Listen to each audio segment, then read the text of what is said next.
Hey guys, how you doing today? So I've chosen to talk about a shotgun that's really not a family heirloom, but it's one I've had for a long time. This is a Remington Model 11A shotgun. It's a 12 gauge shotgun.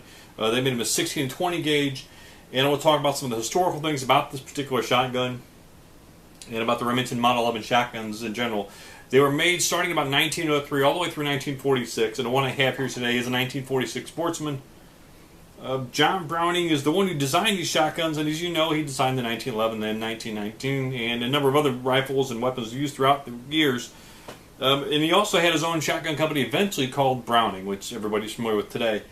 But before that, way back when, Remington made these for him under license. This was made on his design. This is actually the first series of semi-automatic shotguns made in the United States. And on this particular one, you can see, and I have a Weaver compensator on it. This is from the factory. It came with either Weaver or what's known as a Cuts compensator. And these also can be removed and replaced, and different chokes screwed into the end of these. So about this particular shotgun, this one is a Sportsman model, and this is actually only a 2-shot magazine and one in the chamber, so only 3 rounds. This was in response to a lot of federal hunting laws, waterfowl hunting laws, and whatnot. Nowadays, most shotguns have a wood plug or wood dowel rod inside the magazine, restricting it to 2 rounds. And this is actually a fixed 2-round magazine, which later on I'll take it apart and I'll show you how it works. Some other unique things about this shotgun compared to the Browning A5 shotguns, which are still used today. Up to a few years ago, the Browning A5 shotguns and these shotguns, these Remington Model 11 shotguns, actually had a lot in common internally. You can see here it's still got the classic humpback design that Browning designed, and the reason for that is this is a recoil operated shotgun. It's not a gas operated shotgun, and like I said, up to a few years ago the Browning A5s were also recoil operated shotguns. I believe now they switched over to a gas operated system, very similar to what Benelli uses. So give me just a second here, and I will gladly take this forend off for you. We'll switch the positions around a little bit, and we'll take a look at the magazine and how the action actually works. Alright guys, here's a little close-up. I do have the action open. You'll notice there is no rounds in the magazine itself. There's nothing in the chamber. I don't want any accents when working with a firearm. So what I'm going to do is I'm going to go ahead and unscrew this forend cap here. And there's a little pin tab that comes out to allow you to unscrew these forends, at least on the Sportsman. The regular Model 11, that's not the non-Sportsman model, has a much bigger nut to do that. So let me get this off. We'll take it apart. We'll break it down and take a look to see what the recoil mechanism looks like. Now guys, with the forend off, you'll see the barrel now wants to move around because that nut actually holds this whole thing together. You notice the mainspring here, and underneath that's the magazine itself.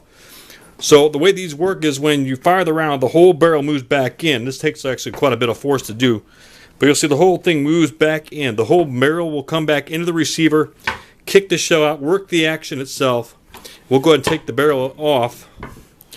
As you'll notice on the end here, there's another nut. Now these actually had an adjustable system. You could use them for light loads or heavy loads. And I still use this shotgun to shoot trap. So I've got this set light by light. So basically it's just this metal brass ring here that gets turned in and out and upside down. One way is the light load, one way is the heavy load. And here is the spring for this. So now the interesting notes about the spring is like I said earlier, up till recently when Browning changed out this type of recoil system, is that this thing shared a lot of the similar parts. So I was going through and tearing this thing apart and rebuilding it, putting it back together, cleaning it. This is actually the spring from a Browning A5 semi-auto shotgun. It still uses the same springs here and in the receiver. So for about 20 or 30 bucks, I completely redid all the springs on this thing and got it back in a working order real good. It fires just fine, handles. I've never had a problem with it. So the spring will just come back on. That'll go on. And the thing when you want to, a little maintenance tip for these, if you have one of these older, even an older Browning or Savage 720 was another copy of these, or these Remington Model 11s, is you don't want to lube the spring up too much. It needs a little bit of friction to work. So looking at the old manufacturer's handbook for these old Model 11s, it's simply just a little bit of motor oil is all it takes. So I just took my finger, lubed it up real good with some old motor oil, and there it is, and that's it. So guys, we'll get all back together and finish up with some final thoughts on it. So guys, I figured I'd give you another view of just how the recoil system works. And again, this shotgun's unloaded. So when you fire around, this whole barrel slides down into the assembly. See how much compression the spring has on it. Comes back up and hits the new shell. So the fore-end actually contains all this and keeps a lot of this under pressure. I'll slide this down. This nut will screw back down onto it. And this nut serves two purposes. Keeps the barrel on and actually attaches a fore-end. So there you go. So every time you fire the trigger, it comes all the way back and goes all the way up. There you go. A little bit of history about the Remington Model 11A shotguns. They're still good. I still shoot this maybe 200 to 400 rounds a year. We do a family trap and skeet shoot at one of the local ranges here. There are some disadvantages to these though. They're only 12 3/4 inch. They don't accept 3-inch magnums. They are made of softer steel, so you have to be careful when you're working on the nuts on the screws on these, because the newer screwdrivers will actually strip these out very easily. So you got to be gentle with them. The steel shot will wear these barrels out faster because again, it's older steel. It's a little softer than today's steels. Anything else I can think of, guys? Well, you know, the military used these, Browning used these, made these for over 100 years. This action, again, I talked about the Remington and the Brownings being shared similar action. So Browning still made these up to a few years ago. This one's fairly simple, just a quick waterfowl roll mark on them.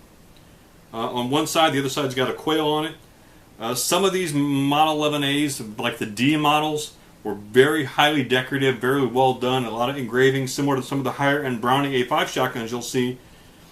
So that's all I have, guys. You guys have any comments or questions, let me know. I've rebuilt 2 of these. The first one I rebuilt was from 1908.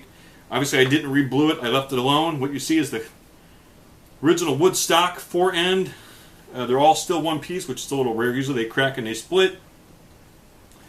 If you ever find these, one way to check to see if it's all original is the serial number on the receiver, which on this particular one is on the back side here. Will also be on the stock underneath here by the tank, and up here on the fore-end will also have, should also have the serial number on it.